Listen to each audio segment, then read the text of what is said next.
Xavier Pavie, la formation des salariés est devenue un point stratégique, ça l'a toujours été, mais aujourd'hui encore plus pour les entreprises. Comment est-ce qu'on l'explique ça ? Dans les services, le marketing des services, on parle toujours évidemment du client. Le client est important, des méthodes de fidélisation du client, mettre le client au centre, etc. Vous avez besoin de mettre le client au centre pour comprendre ses besoins. Mais dans la diffusion du service, c'est le collaborateur qui doit être au centre. James Esquet a dit « Staff first, customer second, shareholder third ». Autrement dit, c'est le collaborateur qui est le plus important. Avoir un salaire, pas forcément plus haut que la moyenne, extraordinaire, ça ne suffit pas à fidéliser un collaborateur. Il veut évidemment un endroit de travail, il veut une description de poste classique et claire, etc. Mais aussi, qu'est-ce qu'il veut ? C'est être développé. Il veut bien sûr avoir de la reconnaissance. La reconnaissance financière ne servira jamais. Comment reconnaît-on un collaborateur ? Eh bien, en l'aidant à se développer. Si vous mettez l'accent sur votre collaborateur, qu'est-ce qui va se passer ? Il va être fidèle. Un collaborateur fidèle a quoi comme conséquence ? Il développe de la productivité. Pas financière. La productivité, c'est tout simplement parce qu'il est plus efficace. Quand un collaborateur est plus efficace, qu'est-ce qui se passe ? Eh bien, il délivre une meilleure valeur ajoutée. Pour qui ?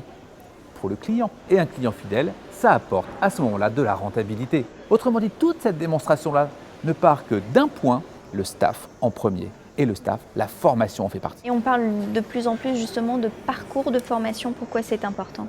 La formation est le seul élément qui vous permet de rester en contact de la société qui est en train d'évoluer.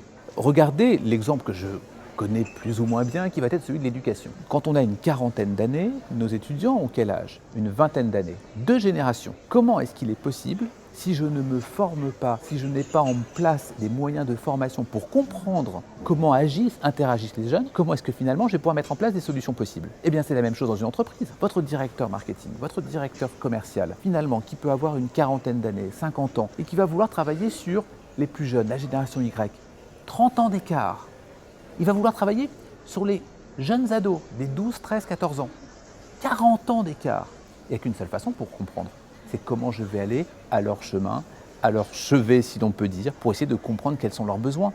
Eh bien, cet exemple très précis est valable dans toutes les autres situations. Comment un directeur marketing, il y a 30 ans, 20 ans, qui n'est pas âgé, qui a une quarantaine d'années seulement, a été formé avec des outils qui n'existaient pas. Donc la seule solution, c'est quoi ? Eh bien, évidemment, c'est de passer à la formation. La seule façon de rester jeune, c'est d'être formé, c'est d'aller, je le dis de manière très générale, aller à l'école. Et quel impact ça a, ça justement, sur la fonction managériale de l'entreprise ? La fonction managériale, elle est complètement éclatée aujourd'hui. Vous savez, quand on regarde les organisations, aux États-Unis notamment, je pense à des entreprises comme Netflix. Une entreprise comme Netflix qui dit, mais finalement, j'ai plus besoin de hiérarchie. Je veux pas de hiérarchie dans mon entreprise. Je veux que tout un chacun soit manager de son propre poste. Donc je donne une fiche de fonction et c'est à toi de résoudre ça. C'est ta mission et toi seul. D'ailleurs, on te fait confiance. On ne va pas mettre un contrôle, puis un super contrôle en permanence pour pouvoir le valider. Mais ça veut dire évidemment se développer en permanence, comprendre quels sont les besoins dans ma fonction et le fait qu'elle évolue. Si je garde cette feuille de fonction pendant 20 ans, forcément ça ne marchera plus. Tout est une question évidemment de se focaliser sur le collaborateur, bien sûr, mais avant tout un élément fondamental qui est avoir confiance en lui. Nous avons besoin d'avoir confiance au collaborateur et ne pas être dans un système de contrôle. Et plus nous allons être dans un système où nous aurons confiance en collaborateur, plus celui-ci se développera. Avec cette notion de valorisation et d'accompagnement justement par la formation. C'est donc ce croisement des deux, vous avez parfaitement raison. C'est donc à la fois le croisement par je fais confiance et à la fois je suis obligé de développer. Sinon, vous savez, ça va être très simple. Le collaborateur va démissionner. S'il est là uniquement pour un salaire, celui qui lui proposera plus cher, il partira. Donc la question est fondamentale sur la fidélisation. Et la formation est un outil de développement autant que de fidélisation. Le jeune d'aujourd'hui, sur l'autre partie qui est importante, qui est celui de la formation, il est confronté à quoi ? Les TEDx en permanence, il est confronté à la Khan Academy, il est confronté à Coursera, il sait en permanence trouver les lieux de savoir et de développement.